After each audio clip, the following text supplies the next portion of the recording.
Welcome to the Simple Minds podcast, where six mates unpack three topics over a new drink each week. Fuck it, just go with that. We'll fix it if it's... Welcome to the Simple Minds podcast, where I'm feeling a little bit dodgy. It's all a little bit quiet in here, but it's all going to be good in the end. Are you alone, Michael? I don't think so. I think we've got some souls in the room. Welcome to another episode. Episode number who knows?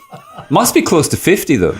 We must be keeping an eye on the notes. No, okay. That must be fairly close. I think it is. It's over halfway. I'm with you, Mike. But we're not counting numbers, obviously. It's anymore. over halfway is close enough, then yes, we're close. It's definitely over halfway to 50.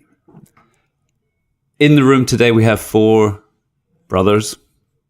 Two missing. Conrad is over east training and learning from the Illawarra Hawks, NBL side. I was going to say NBA side there. NBL side. And Travis is working. Mr. Hustler. He was meant to be here with a topic today, but he is missing as well. So we're missing both of you guys, but we've got the main core group here, obviously. To my left, Matt. Present. Matt Hannon. I won't say any nicknames today. I'm going to go straight for the normal names. Jacob Moffat. The Prophet. Oh, he did it. Hey, guys. Justin Bourne. What's up? Everybody's wearing black apart from me. I think I missed the... Well, you're the highlight accent for the blue that Jacob's got on his shirt. This lovely logo, that, by the way, Movement Co. It's very good. I went out today, because I'm hosting, obviously. I needed to find something to drink. And because I missed out on the Japanese whiskey, I think, while I was on Dry July, I've put Sitting up there on the shelf staring at you. It is. It is. Every week it's been staring at you. But I found this one, and funnily enough, on the description of this Japanese whiskey, which is called Nikka whiskey from the barrel, it says is the result of alchemy. So I thought that's going to work pretty good. I think it's a blended whiskey, and it gets ultra good reviews online. So It does look a bit like liquid it's a gold. cool bottle as well. Very cool bottle. It does look a bit like medicine, which I think I need, so I may have the whole bottle. Did it begin as lead? What was that? I said, did it begin as lead? Oh, hopefully not. I don't know what What's it like began liquid as. gold now? Just Let me see if there's a little bit more detail about what the blend is. Is it an unleaded whiskey? So what are we talking about today, Mike? I know Whilst what we're you talking prep about. I want to talk about... No, sorry, that's Jacob. Jacob wants to talk about the fear of success. Not the fear of failure, not the fear of spiders, but the fear of success, which I think is a very interesting topic because it kind of flips it a little bit to the normal kind of chat about the fear of stuff. Why would you fear success? Why would you fear success? Why? Let me pour the drinks. And Jacob, if you wanted to maybe do a bit of an intro into the topic and sort of give us a bit of background about where this came from. And over to you. So what do you think? The main topic came from I feel fear of failure is something that gets talked about quite a bit. The fear that people have that stops them from starting activities or starting projects or starting new aspects of their life. But the fear of success, the thing that stops you finishing and stops you accomplishing that goal once you've commenced it, is something that doesn't get quite as much attention.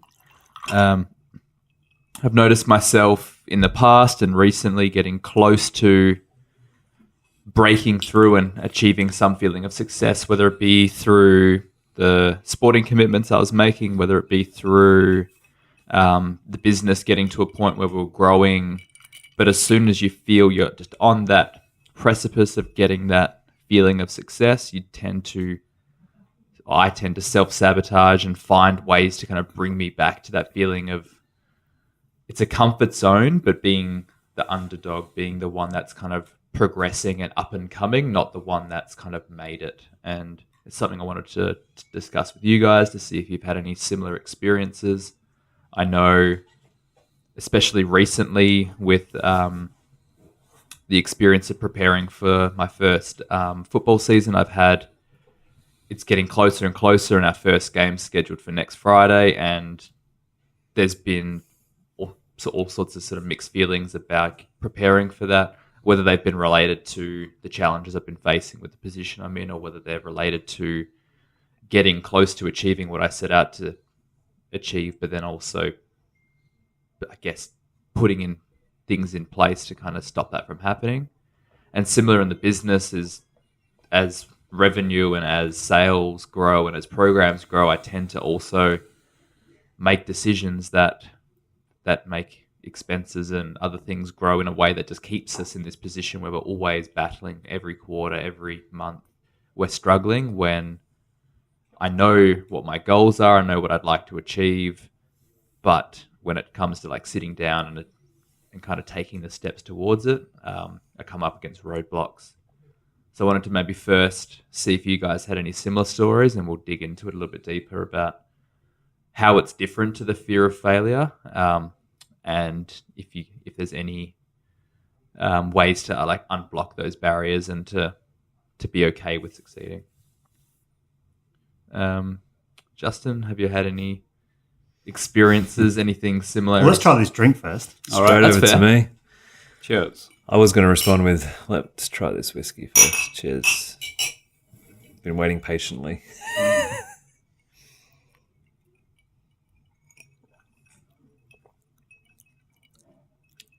Ooh. Nice. Pretty good. Well,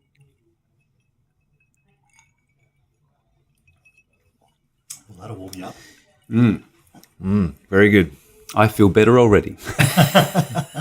Well, half the medicine's gone because it's not that big a bottle, so you better protect the rest with your life. I will. That's a big pour. You handed it straight over to me, Jacob. It's interesting that you bring this up. So I was in Vienna nearly a month ago, and I had the opportunity to keynote at a conference for our industry.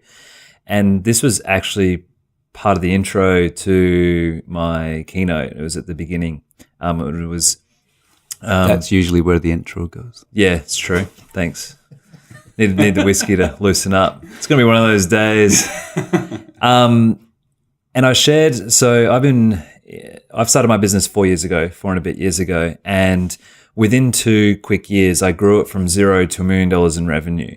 And I'd kind of set out these goals, and so I set out, I guess, kind of two main goals of that year, which was to hit the mill and then also to phase myself out of the business. Like, because, you go to these coaching kind of business coaches, or you go to these business seminars and everyone's like, oh, you're not a business person if you're still working in the business. You should be working on the business, not in the business. So that was kind of a lot of the mentality I was getting fed and was part of my goal. And I had essentially achieved that goal within 2 years. And I remember very vividly sitting on a park bench in Hyde Park, which is a famous park amongst this group with ducks and whatnot, and sitting there like unmotivated, feeling even a sense of lack of self-worth, having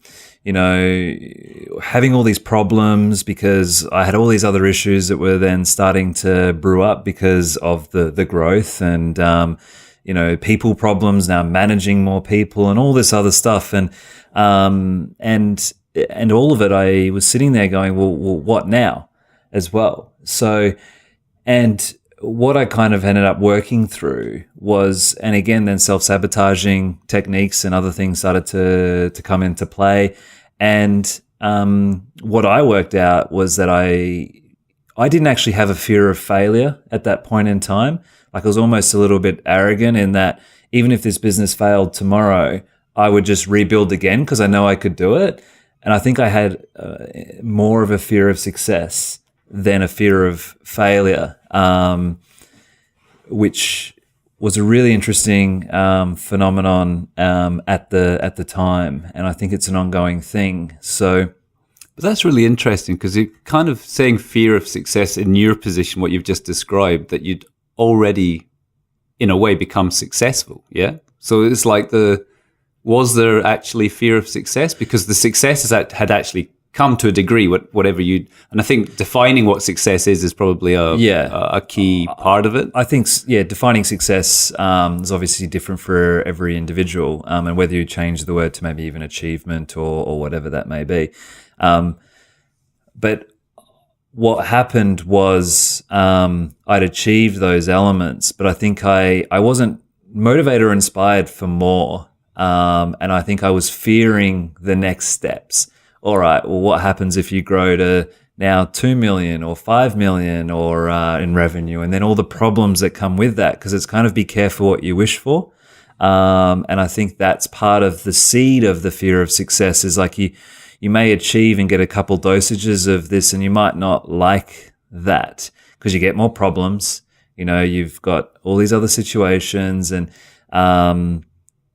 so it is a bit of a paradox. And I found some cool articles I was looking at before of different perspectives. Because like I said, I didn't fear the failure.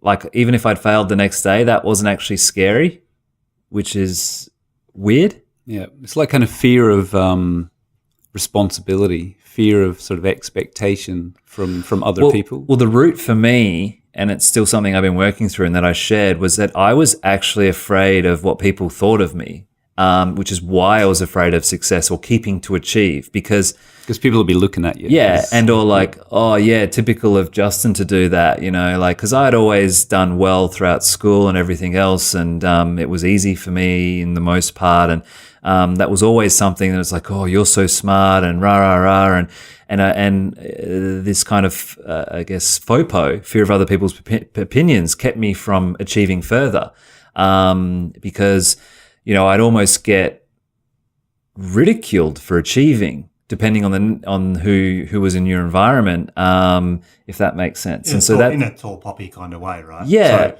you were concerned that people would be trying to cut you down a little bit because there would be such a gap between where you got to and sort of at one point you were quite similar to them.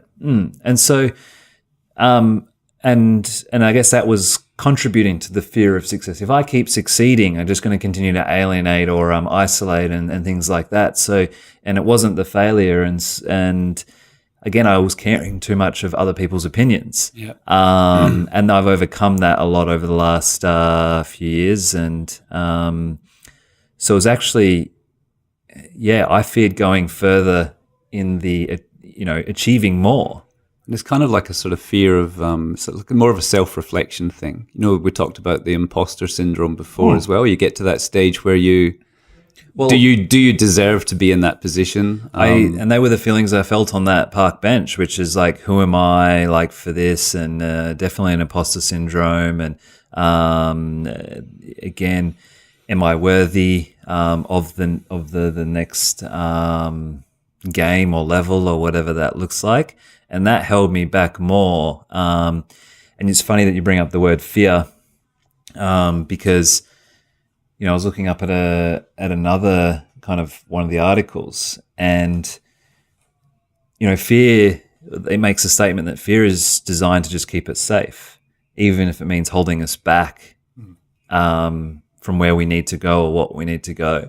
And then there was another article I came across which actually said the fear of success is actually bullshit. That's his claim, in that we actually just fear, maybe like for myself, the opinions, or we fear the responsibility, or we fear doing the hard work, or we fear if we are thrusted into a position of success, that we fear what comes with that more than everything else. And I guess that's the fear component to it. But he also goes on to state that people are just afraid of the hard work and doing the work, and pushing themselves through the uncomfort versus defining it as a fear of success, which is interesting perspective to it. Because I thought I had a fear of success in that moment, and I'm wondering if that's still the truth. It's an interesting contradiction because the fear of success, I definitely feel that it's been present in a lot of my career and we all define ourselves or like to think that we work hard or we hustle or whatever that looks like. But it's obvious that we clearly meter ourselves on success. Like radical success or radical improvement could and is available to all of us. Yet we only, like, even if I look at the four of us in the room and to the extent that I know about everyone's journey, we've only allowed that to happen for very short periods of time.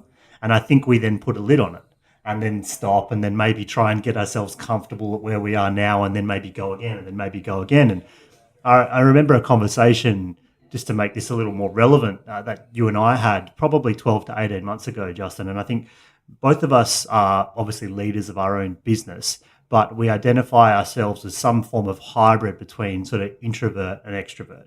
And a lot of times we're both fairly analytical. You come from an engineering type background and I come from a finance numbers type background, and we are quite comfortable sitting behind the computer, not necessarily communicating with a lot of people. And the conversation that we were having at the time is that a lot of client interaction, and that whilst we do it and we use it to grow our businesses, a couple of meetings or more a day is fairly exhausting for us because that's not who we are or how we defined ourselves. Yet if I put that as a line in the sand and then look at today, both of us during a typical day are probably quadruple the amount of time we're spending engaging with clients, which is actually driving and growing business and opportunities and everything else. And it was really just an excuse or a line in the sand that we had drawn for ourselves, which I think meted the speed of progress. And to me, that's a clear sort of fear of that success, because what we were scared of is not the extra revenue.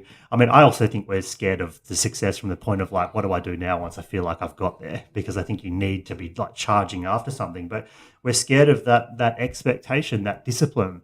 If all of a sudden I've got 12 to 15 meetings on a day, and that's what a normal day looks like, and if I don't feel good that day, what do I do? Like, it's not just flick a message to one person and say, hey, I can't make that meeting. If all of a sudden a standard week's got like 60 to 80 meetings in it, like the expectation, like, we'll need to perform.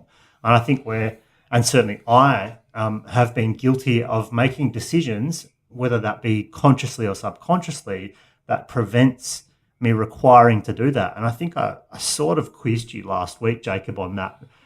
In terms of the phone call situation and why you didn't want to be available necessarily to make calls, because that's sort of where I was coming from. I was thinking about that and how I had clearly meted the availability of the speed of growth in what I do for that very fear, that what if someone and people need me all the time and maybe I don't want that. And I can definitely see that in what I've done. And that's where we're coming down to defining what success is. I mean, for you, Matt, do you have a definition for your own personal success, be it business, be it personal? Have you actually thought about what it is? Yeah, and I haven't got to the point where I can define that as a sentence necessarily. I probably could try, but I haven't articulated that, written that down, and have that. But it's an element of, there's quite a few factors that go into what success looks like for me, and that includes having what I would consider a very successful family that spends a lot of time together. It's having a successful, business career, however you want to define what all that is. And I think that's really important. But I've also feared, like I've feared, for example, some of maybe the commitments that might be required in my business if I was to grow it to a certain level, and how that might impact the other side. And what I've really found is that if I really just let go, I can find a better balance in all of it, rather than trying to compartmentalize, say, time or otherwise. So I don't have a finite answer for what success feels like for me, other than I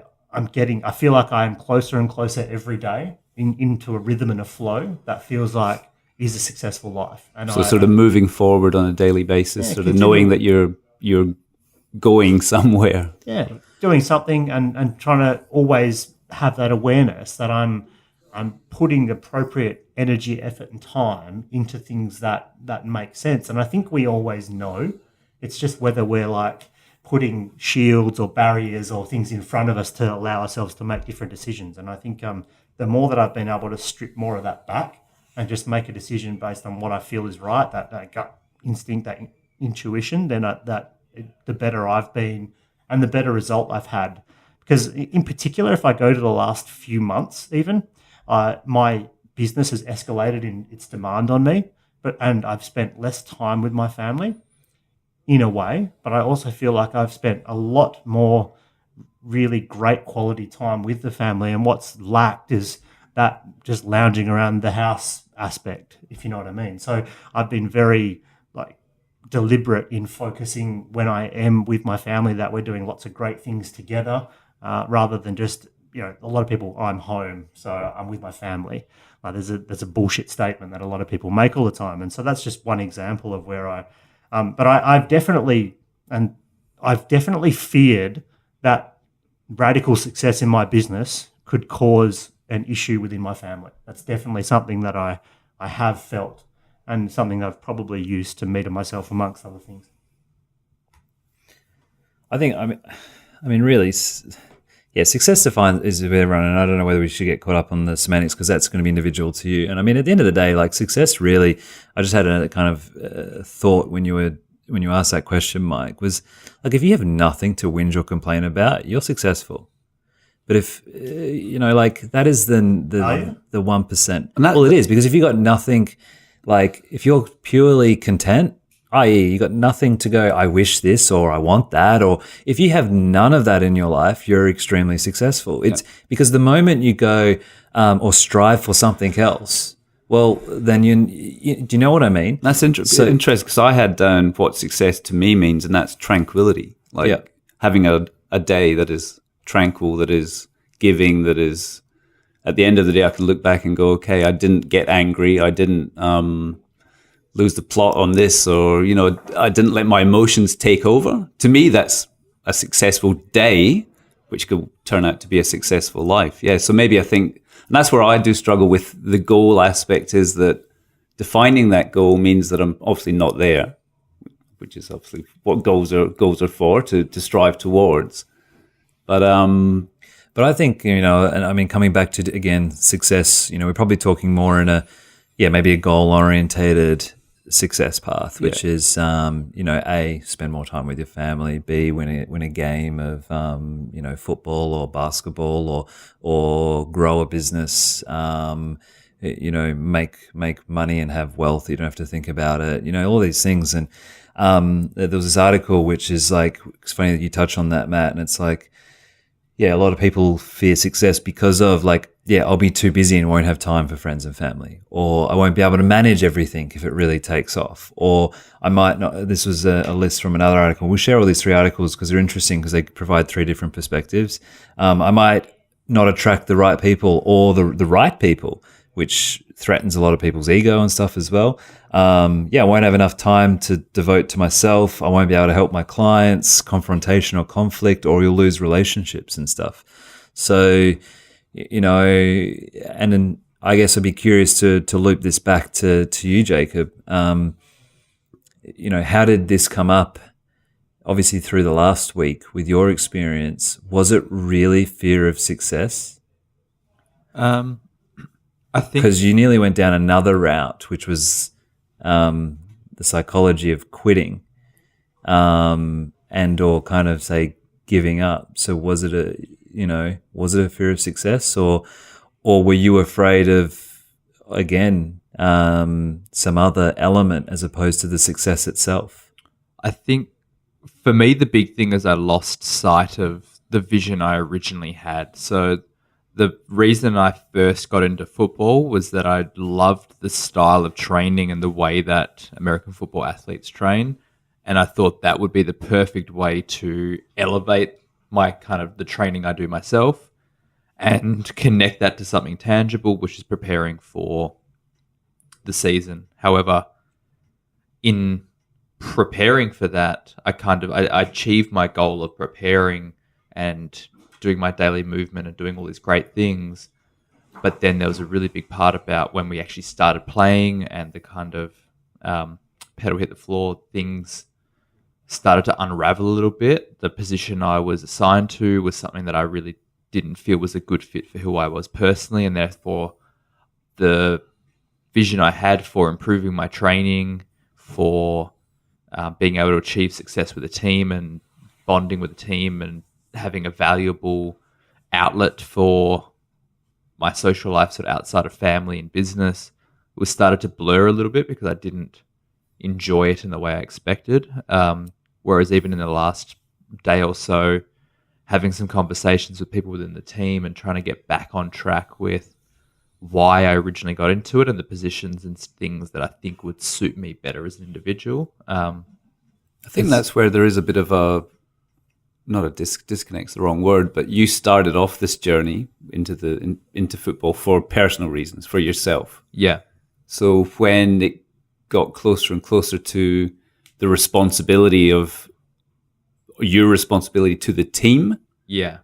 was that something that was probably playing on your mind, and then obviously using, well, not excuses, but you were saying that you didn't have the drive or the anger for the position you were put in, which is, I mean, is fine, because obviously you had envisioned yourself being in a very different position to what your coach had ended up putting you into. And over the last few weeks, he'd been pushing you into that role, and you'd been training on the fitness side to sprint, to run, but now you were going to be up against guys pretty much trying to knock you over and kill you. Yeah. So, I think, you're right. A big part of it was that I had a big vision for being able to improve myself and contribute to the team.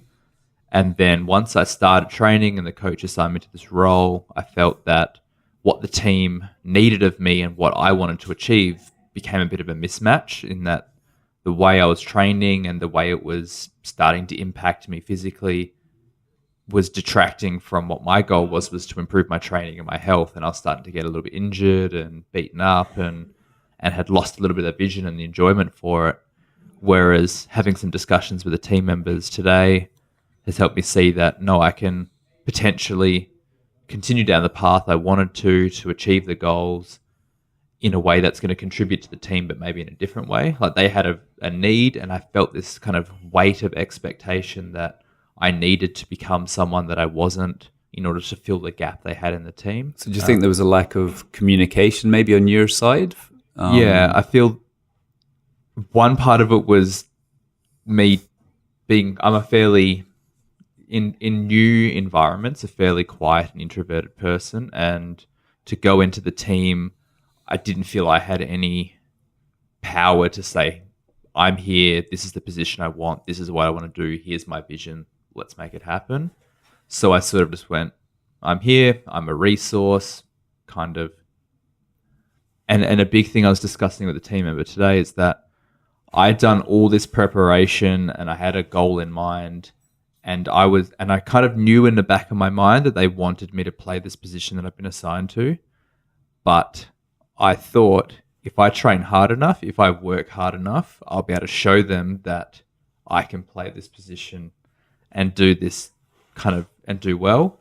So when I wasn't selected for that position, I said, oh, no, actually, we'll put you over here. There was just a little bit of the ego that was hurt. There's a little bit of me that went, okay, maybe I'm not worth that position. Maybe I'm not good enough. And that's, I guess, where I also lost sight of it and lost a bit of the vision. But I'm trying to come back to that now, and at least say I've had a go at what I wanted to set out to achieve. And if that still fails, then I can be more okay with that. I could be wrong here, but I want to go somewhere with you. Oh, Whoa. where are you guys going? The movies? Or Hyde Park? Yeah, let's go to Hyde Park Dinner and with a the movie. Ducks, because Kanye's not here, so we can actually talk. So to me, what you just explained, to me, there's no fear of success in your football story, in my view.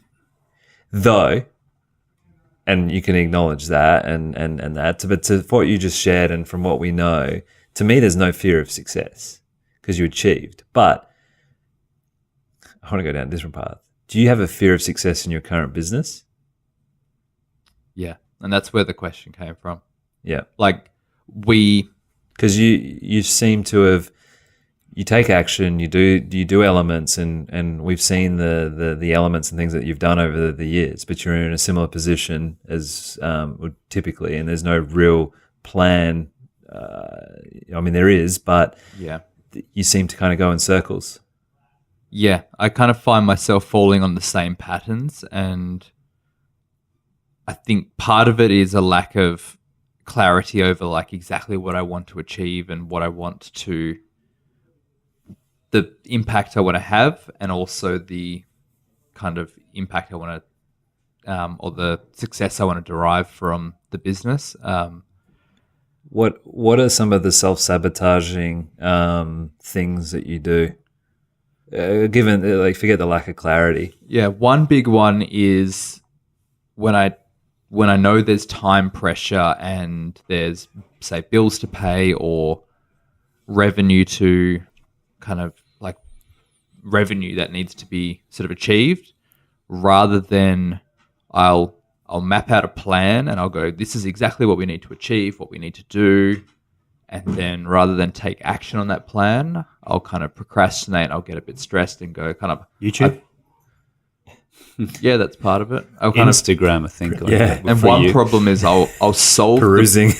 I'll solve the problem by going through and making a plan and kind of going, here's what we need to achieve, here's what I need to do. And then there's a little part of me that kind of goes, I've solved that problem and therefore that problem's gone away. But then without following through on the action and actually doing the marketing, doing the social media, and then another problem comes along where, whether it be a resource or a team member or someone says, hey, we can market that for you, I can do the sales for you. And I'm like, oh, cool, I'll bring that person on board. It therefore brings additional expenses on board and kind of adds fuel to the fire.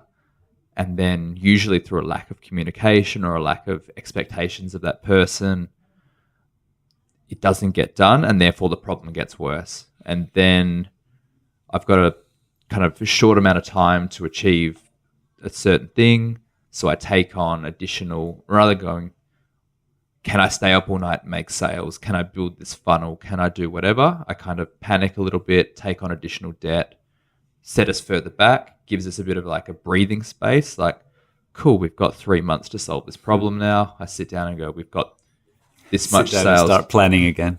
Yeah, sit down and map it out again, and the same cycle goes through where and I think the problem is kind of coming up with the solution seems like is an action in itself, but it's kind of the start. So I don't necessarily fear, a little part of it's fear of failure of like the business going down and what effect that'll have on me, but a part of the fear of the failure is having a plan and going, this is what I'm going to do. And then there's I guess a fear of what will happen if I actually do that plan.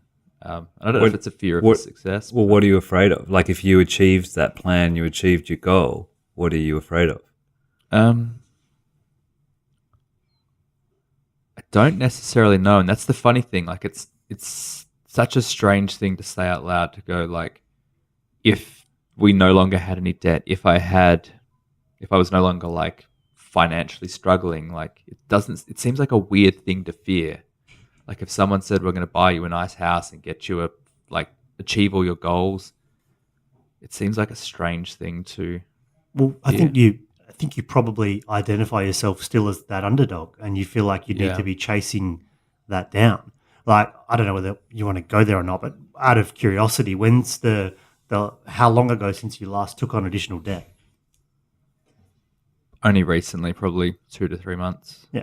What if you said to yourself that I was never going to? I've done similar, right? And I've done similar, not necessarily into debt, but for example, I've gone into, oh, you know what? I know I can give the company an extra 3 to 6 months out of my own bank. Yeah. I've done this many times. And what if you just said to yourself, that is a hard no? Because what you're doing is creating, in my view, and looking at it as I've done in the past before, you're giving yourself another bottom line. Like in your mind right now, you probably have another tranche of debt sitting there going, it's not a problem until we're down there. So you're not like, zero's not a problem, it's way below zero. And growth is still happening. I know your business is not like struggling. It's that you're just going, you know what, that's okay. That's tolerable to take on more debt. Or, you know, for me in my case and what I've done in the past is, I'm going to chip in another 50 grand or whatever it looks like. It's okay. We're moving towards something. But when I've been personally more certain, and I've said I am absolutely not, because this is not about how hard you work.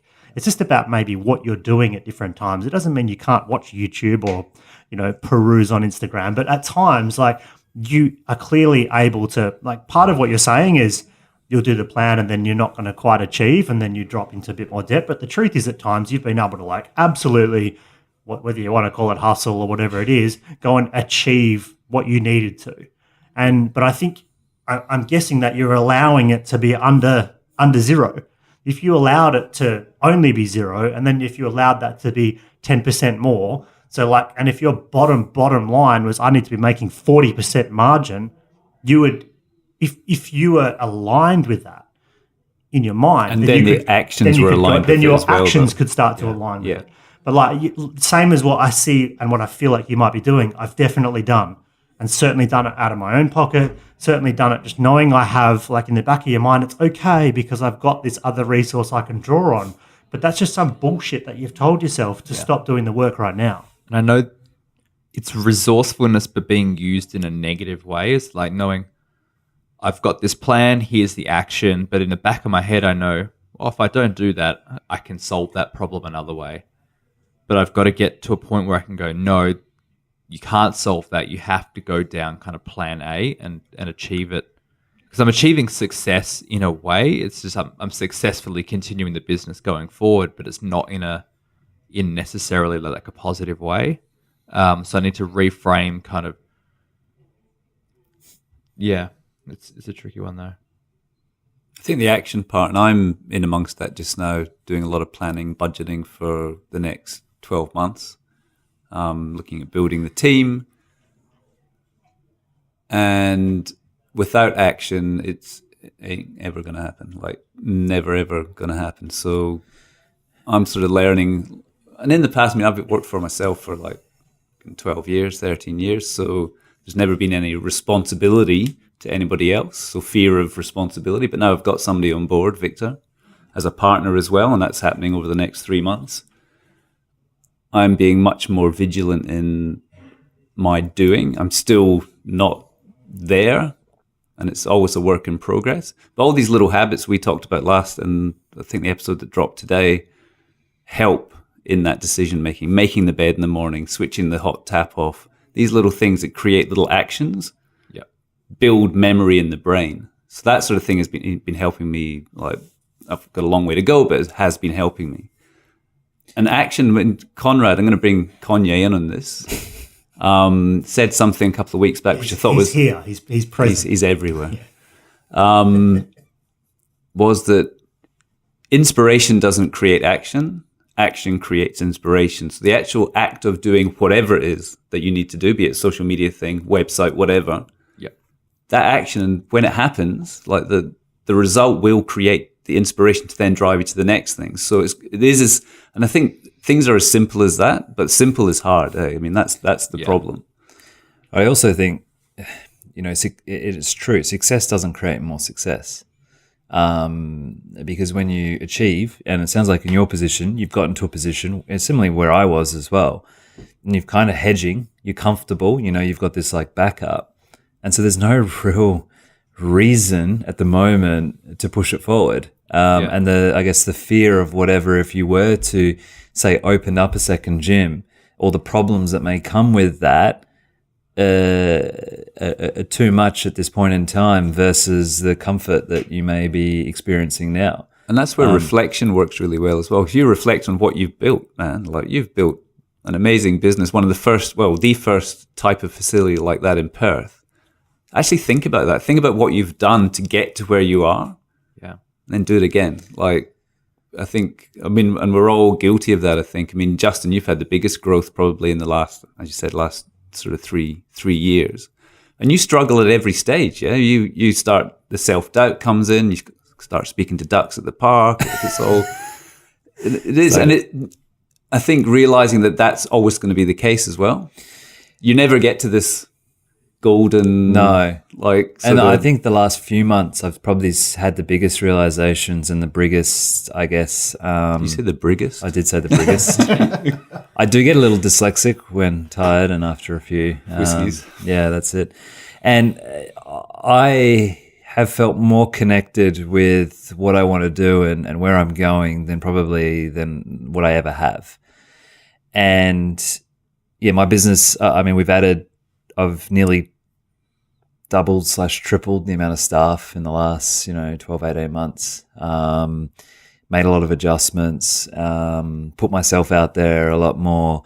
And I think the last couple interactions and experiences have helped me go, and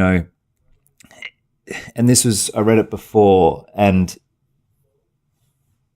I think this is where I've come to, is like, not trying is the real failure. That was one of the quotes I pulled out of the articles that I was looking at, is not giving a go is really the real failure. And like, at least saying that you gave it a crack. And I'd always torn with my ambition and kind of like this whole be happy with what you have and where you are, like gratitude versus like ambition. And there's this kind of like, and Gary talks about it, and we've talked about it, which is kind of like operating on kind of each ends. And I think the podcast we actually had with Sam, and if you haven't checked it out, please check it out, really hit the nail on the head for me, which is kind of like, he was in this duality of content but ambitious as fuck. Like, the energy of what he had was like, I'm happy with what I have. So like, I'll be grateful in this moment right now. But then in this moment, I'm itching for more, because if I'm here, I've got something to do and something to give, which comes back to this like 1% each day. And it's kind of like, fuck it. I'm going to give it a crack. I've done something. Why not continue it to see where it goes? And you're right. Like, there's going to be more uncomfortable moments, and you grow in each stage. Like you said, Matt, like I used to not pick up the phone with clients either. And I'm like looking at it, and I wouldn't want to open emails, like the anxiety of looking at all these emails coming through, because I didn't want to have to deal with it. And I just hoped the problem would go away, but now I'll pick up the phone and it's not a big deal, or I'll answer the phone, or I'll go to these client meetings, and, maybe getting a staff member that may need to move on from the studio because they're not the right fit for us. Having that conversation is not as challenging anymore. But I still procrastinate on these as well, and I take still a little bit too long, but I do get there, and they're becoming easier and easier. It's almost like a muscle that you kind of, I guess, train. And I think it's because there's this interesting thing of success, right? So, Mike, you're just kind of you've made the decision to grow your business. Matt, you've had crazy growth as well, but that was kind of plateaued for a while. And I think, Jacob, you're in this moment where we've actually just all been in the last probably 12 months, where it's like you just got to make a decision of whether you just turn on the turbos and go boom. Because we were talking about this, which is like, again, comes back to the duality, being grateful of like, well, do I really, like, can I be happy with what I have and not grow it? But that's also like a little bit. Can I jump in? Do you know where I'm going with this? Like, can I jump in and just use a practical example, and I'll use you, Mike, because I think. We're talking to this, aren't we? No. Well, I think this is interesting because you define success, and it's not an all-encompassing definition, but you defined it as having a tranquil day, in a lot of ways, and some tranquility about what you're doing. But I think there's an interesting, like, I don't think we can target that, and I still think we have to have these other goals, because I'd ask the question, and I could almost guess that I know the answer. The last few months, whilst working and having, someone else in the business providing additional challenges and different things to work through, have you been more content that you've made that decision and are working through those actions, as opposed to potentially the more tranquility that you could have had without going through that process? I'm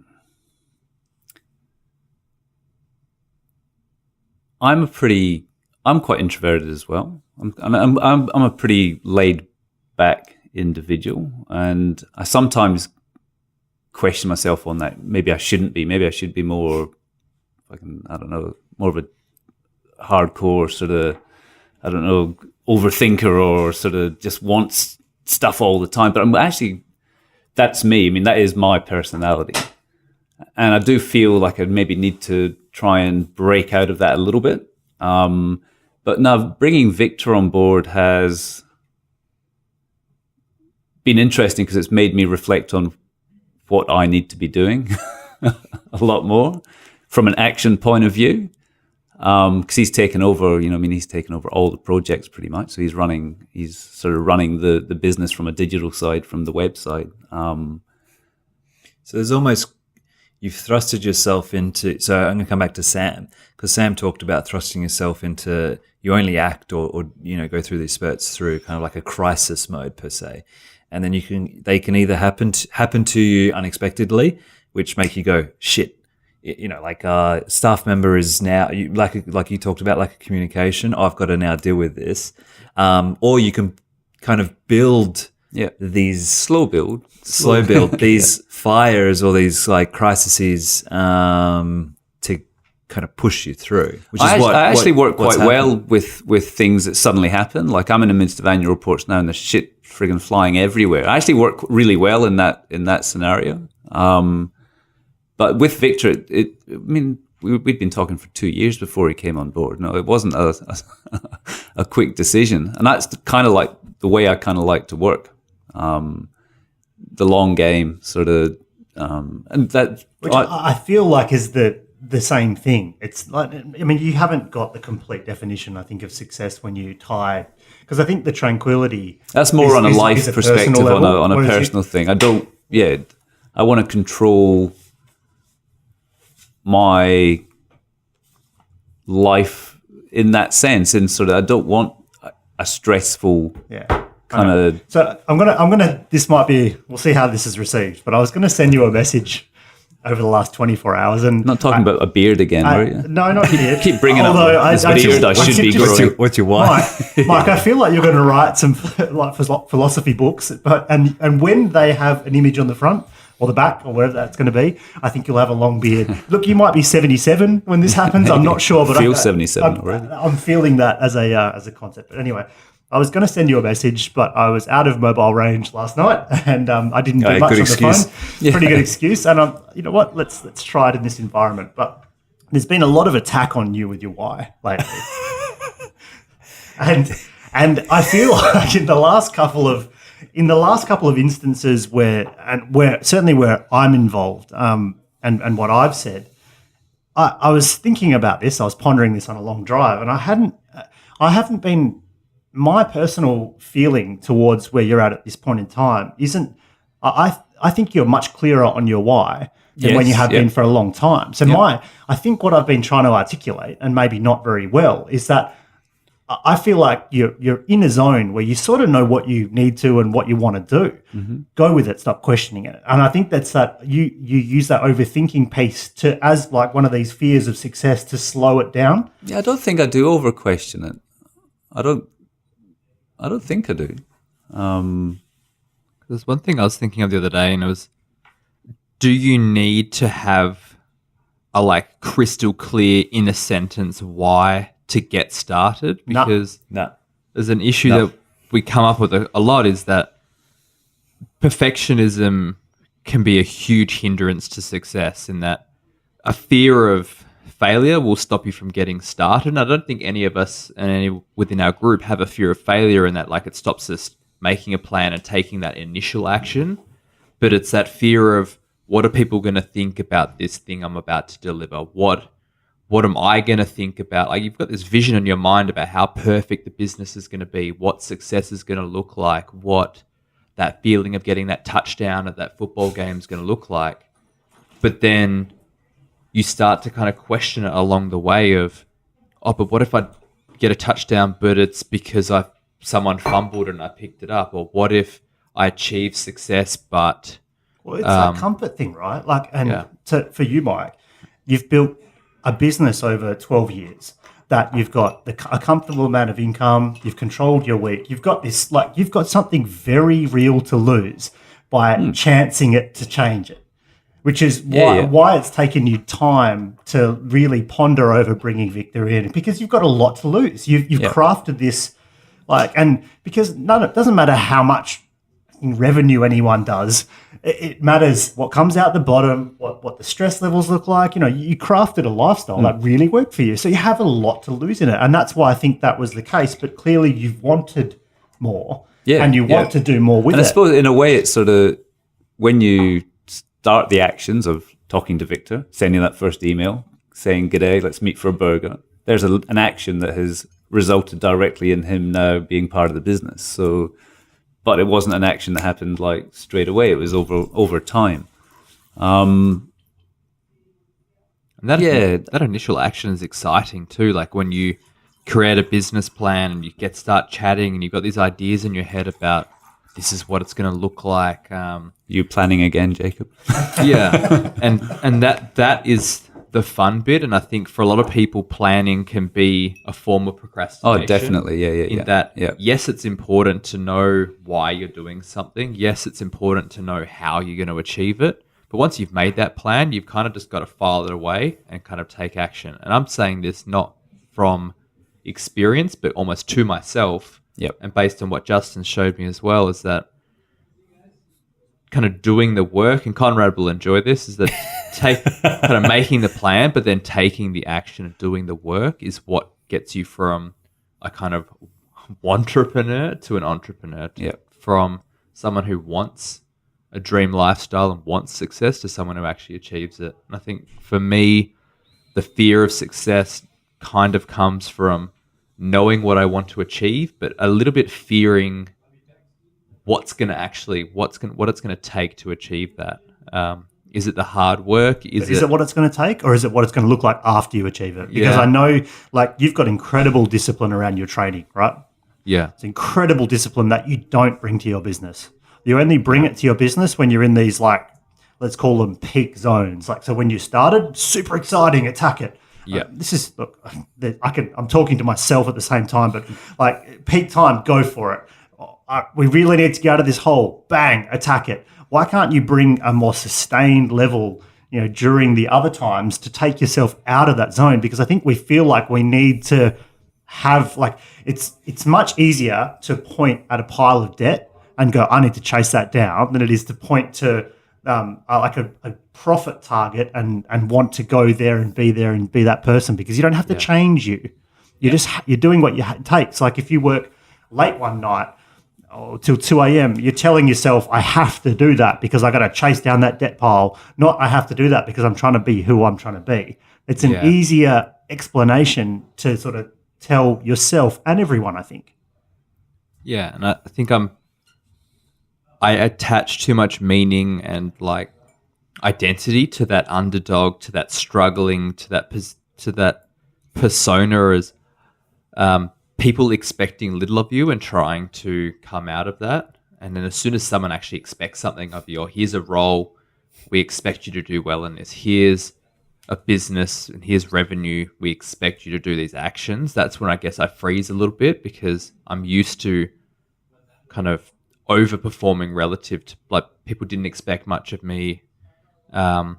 I guess when I was in school and I did quite well, similar to you, Justin, but as soon as there started to become some expectations around where I go for university and how I go with marks, I feel, I don't know, something happens there when like people expect success of me, or they start to go, oh, you're doing really well.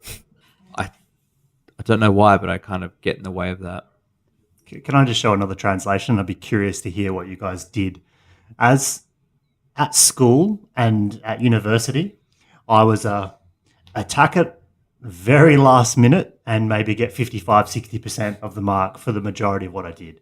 It didn't motivate me. I didn't care about what I was doing, but I had to achieve, and I only ever achieved. I mean, it's not all my grades were, C's. I certainly did excel in other areas but in terms of work, I couldn't actively just do the work over the 10 to 12 week period or whatever it looked like each term. I was always just do enough at the end to get the final result. I'm curious, and how does that then tie into what we're talking about now? You'll like this, I think. I would get the assignment, sit down and go, this is going to be the one where I smash this. I'd make I'd make a plan. I'd go, I'm going to do this in this week 1. I'm going to do this in week 2, this in week 3. I'm going to kind of this Planning again. I'm going to, I'd plan it out.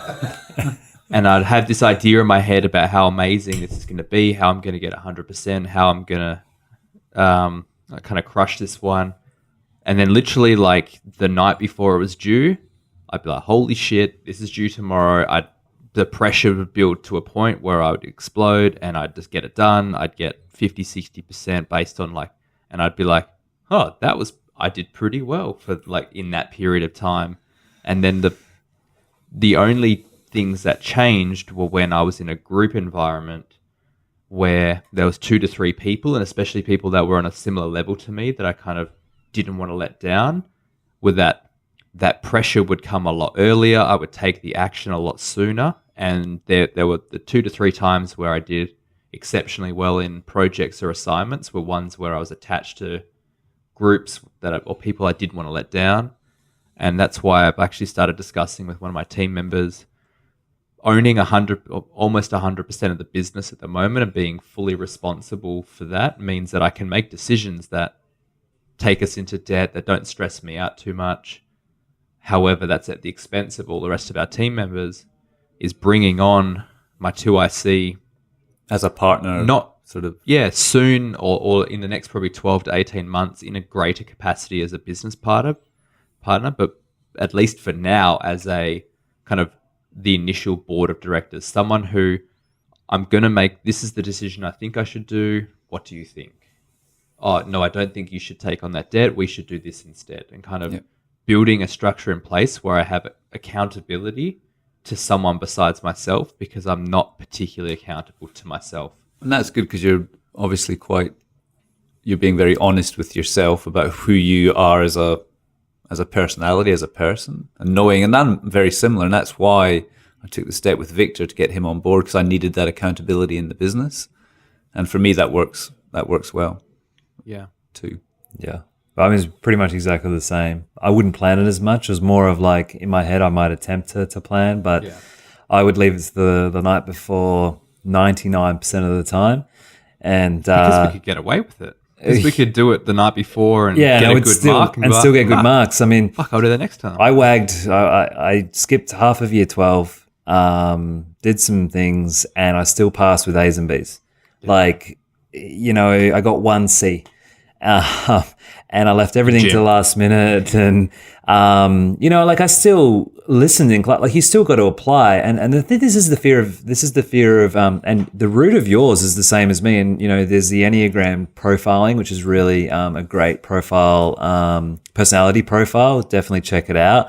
And Jacob, you and I think identical, which is a type 3 and a type 5, which is the achiever mentality. And so coming back to I used to hold myself back and self-sabotage in school because I wanted to hang out with the cool kids. I didn't want to be too successful because I naturally was okay academically. And so by achieving, I was still that individual that was like, oh, Justin's going to get this and nail it and rah, rah, rah, and this is not right, all those type of things. Like, I was never the one that would sit in the corner and be like that nerd and like get the high end marks, because I always just held back a little bit. And I was always balancing between, like, I guess had some social awareness to be able to blend in with I was always still hanging out with the cool kids, but I was never a cool kid. And I kind of leveraged that a little bit. And so, again, it's that kind of fear of what other people think of you. It's like a self-tall poppy syndrome where you hold yourself back because of the expectation that people are going to say certain things or think certain things. Like the traditional tall poppy syndrome, as we know, is people kind of bring you back down to their level because of a discomfort for you being more successful than they are.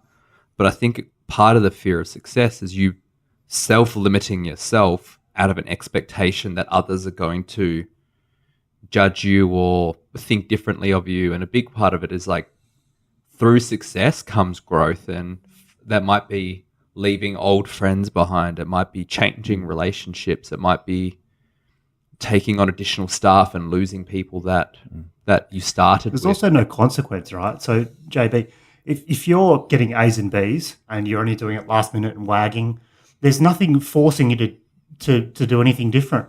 No, Like, with and I don't say that out of like, look at me as well. No, like no, it was but just there's nothing and forcing you. There was, and I've paid the price of that now, like in the business. And I think part of this conversation is we're paying the price for that now because it hasn't taught us the ability of just taking the small actions over time. I still act in a crisis. I perform. And I like go really well. Like when there's something happening, which is this assignment is due tomorrow, the night before I crush it. Huge growth. But if there's no pressure there, it's like no consequence. And it's probably this whole with you. That's your, exit. There's no deadline. There's no consequence in that. And I've taken on the additional debt, but then I've gone and found more sales and more revenue, and I've kind of covered the payments for that. So there's kind of been there hasn't been like a debt collector knocking on the door or what's been a big shift for me over the last couple weeks, particularly, or months since I've even been in Europe, is this acknowledgement and trying to be aware of, and it's a stoic approach, Mike, you'll like this, is that your time here is limited. And trying to get this perspective of time and trying to apply that to, okay, well, that is the deadline. Like, so tomorrow is that, like today is that crunch time to apply yourself to that assignment for tomorrow and trying to kind of sit with that perspective. And that's helped. Like last night, I was like, fuck it. I have struggling to keep up with my emails over the last, week or so. I ended up going from like 60 emails down to like 15 last night and was just like, I'll just, deal with it. There was no other decision other than I have to do it tonight. I have to do it tonight. And that's all it was. And I did it. And I feel much better today. I have had a much lighter inbox load today, which has allowed me to, have a good day. But, you're right. Like there's no consequence, for that. So during school, it was. There's always that idea that like tomorrow you're going to be successful. And I remember like when I was in high school, we had this like standardized test that we did for school. And the question was, there's this quote, tomorrow is the busiest day of the week. And I wrote this. I like that. Yeah.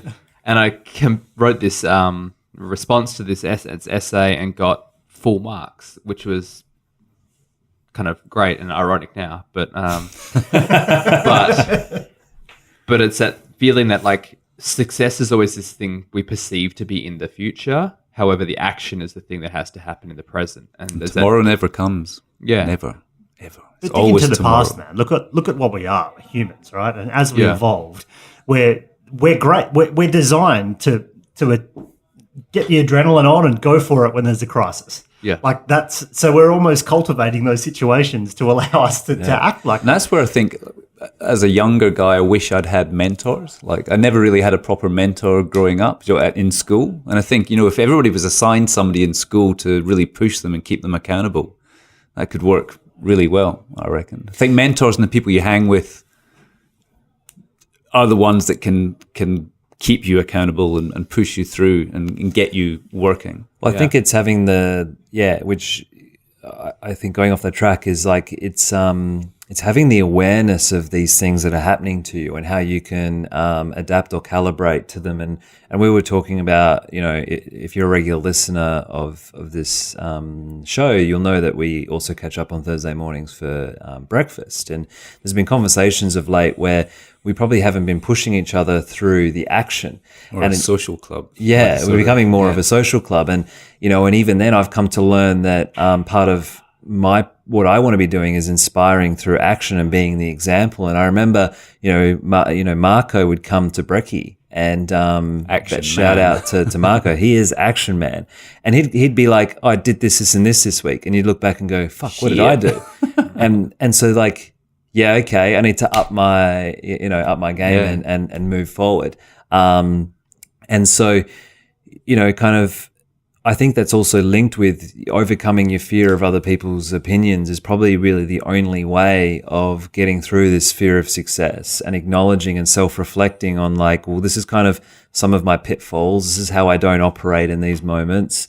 This is what I'm leaning back on still. And then you've got to make a decision. And what I shared with Jacob, which the two of you on the other side of the room are still unaware of, is like, if you want success, put in the hard work. If you want success, pursue excellence. If you want success, dedicate yourself to your life's task, which is interesting. We've talked about that. If you want success, stop making excuses why it hasn't showed up and do the work to draw it closer to you. If you want success, stop playing small and create impeccable value for others, which it finishes off with as kind of the last.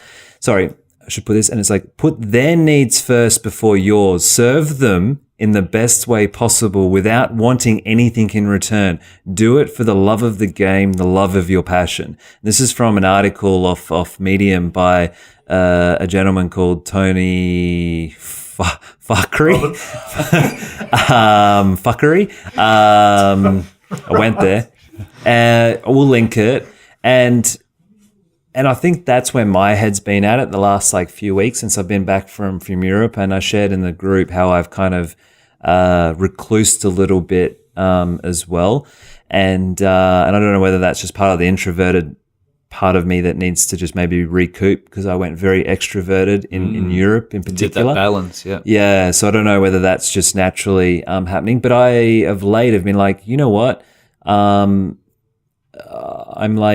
setting that challenge and I don't care what I can do in it, and trying to sit with this serve space. And this serving thing has really been strong over the last like month of, you know what? If you are here on this planet, how can you serve others? And like with Jacob, with your gym, if you had 2 or 3, would you be impacting the world a little bit more?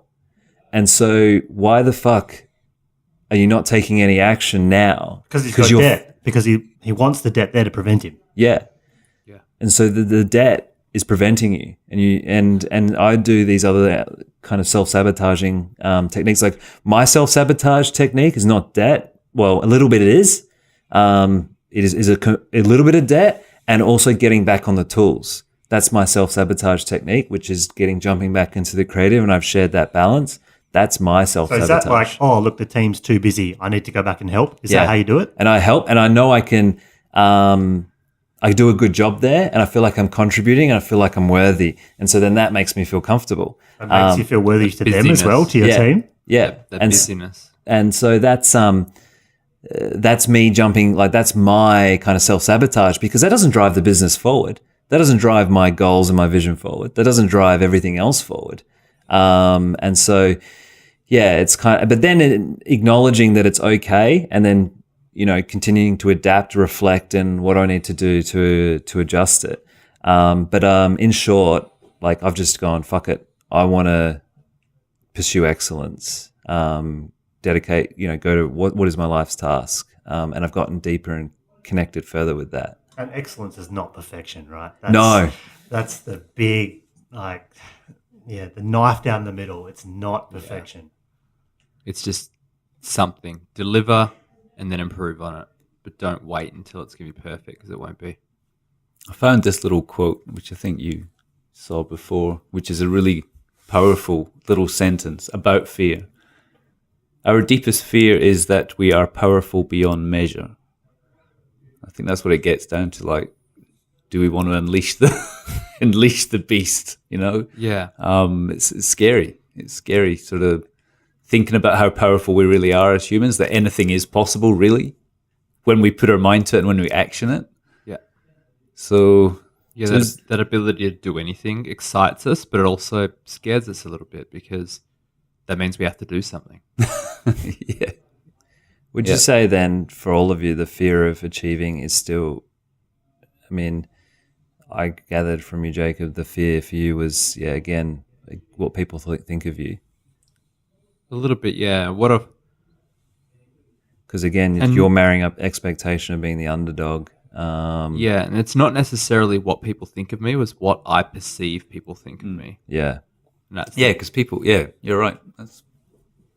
Would you say the same, Matt? What's yours? You the family, like losing time with the family, acknowledge that. It's not just family. It's itself. I mean, it is still. It obviously still always boils down to some form of external perception, I think. And I think you're probably lying to yourself if that's not what it is. But I think Jacob's right there. It's more an internal reflection on who you feel that you are. Because you just give the external the power. So I don't think it's not what someone actually looks at you like. Because often we, for example, use our parents and we think of how they would see us. But I think you're exactly right. It is internal, and that's probably another topic to even go into as well. But I think also the service thing is partially that too. And you want to serve yourself as well as others. Well, Conrad would just go self-love. Yeah, well, and he's probably right on the mark if you had to define it as two words. But I do think you're right. It's definitely how you feel. Yeah. And so that is the answer, because that's the only time we're ever pinning ourselves against some form of target or some measurement of success. It's how we feel about it, but we're giving supposedly the rest of the world the power, and they're the ones looking at us, but it's just us. So what's the takeaway then? What can people do to get through that and sort of chase what they want? Just action, yeah? In any form? Or in a goal-orientated form? Or I know there's that Marcus Aurelius quote where he says it's not the thing that can affect us, but our perception, or like fear is about our perception of what something's going to be that kind of holds us back. And that's a big one, is kind of knowing that if you want to achieve a goal, if you want to put yourself out there and do something, then be okay with taking that action, because what actually happens, what people think of it is not going to be nearly as bad as what you think is going to be the case. If you want to start a blog, if you want to start a business, start a sport, do any of these things, kind of just take the first steps and do it, because people aren't going to be judging you. People aren't going to be, and if someone responds or comes back in a negative way on your blog or the article or the bit of marketing you put out, that's more of a reflection on them than you. And you've got to just be kind of, I'm okay with that. I'm going to keep putting stuff out. Because if you let them attack you, if you let them bring you down, then it stops you from taking that next bit of action. And it's that just cumulative pieces of action, one after the other, that 1% improvement daily, that leads to success. It's not one bit of action you take. It's just that constant pursuit of excellence by taking one more additional step each day that kind of makes you successful. And it's just not allowing people to get in the way of that. I like it. Anybody else got stuff to... So much, but I think we've got to go for another hour. So I think we should wrap this one up. That was a good topic, Jacob. Yeah, that was a good. Thanks, that was a good topic. I enjoyed that. I think through that conversation, it's clear that it's not caring what others think about you and tying your self-worth to what others think about you, and it does tie all the way back to that self-love piece, which we do talk about. And that you don't need perfection, and taking action is more important than planning and trying to get the right why and what you're doing and all this other stuff. Just go out and give it a go. And I think if you can serve others and provide some form of impact and be okay with that, that's really what it is.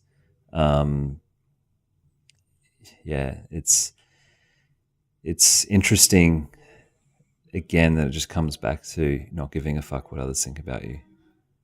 And I almost think it's self-centered to think that other people will care about what you do as well. Self-importance. It's a bit arrogant, isn't it? Yeah. Like all these people are caring about what I'm doing. Yeah. Like, I'm going to build this big business. And like, it's almost, you actually caring too much about people thinking that you're building. It's actually stupid as well when you think about it. Yeah. Like, it is fucking, who cares? No one actually cares anyway, because people don't care about other people's shit. They only care about their shit for the most part. So it doesn't fucking matter. It's super interesting. It's this dilemma. And I guess you come back, it's just human nature too, hey? And I think it's that reflection piece and having the awareness piece and asking those questions and being around people who will enable these type of conversations with you and entertain these elements. Doing the Enneagram test and these other things to become more self-aware really helps to understand what triggers you and what gets you going, I think is really important too. And just keep questioning, reflecting, and when this happens or why, but just keep moving. Yeah, just a little action a day, man. Yep. It's a little thing a day. But it is a paradox, definitely. Well, guys, what do you think of the whiskey? I enjoyed it actually. Like, I'm not traditionally a spirits fan, but I'm beginning to enjoy it purely because you guys bring such good whiskeys to the table. I've been a little bit enjoyed it. spoilt, I think. It's a nice whiskey. Thank you, Japan.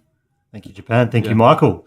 Who Thank you, guys. Hosted very well. I know, I feel much despite- better. You guys have rubbed off on me. It's good. And I think if you guys have got to this point in the podcast, you are our like biggest and deepest fans. We would especially love to hear from you guys about what you think of the conversations we're having. What would you like us to talk about? What challenges are you having in your life that we can have conversations about to break down some of these deeper topics? Because if you've got to this point and you are loving what we're talking about, we'd love to involve you in that process by talking about what really impacts you. And this is the most Jacob's ever said on a single podcast. We'll do a word count. You're welcome. Love it. Thank you, Justin, Jacob, Matt, and myself, Michael. Bit of self-love. See you next time. Bye. Champagne.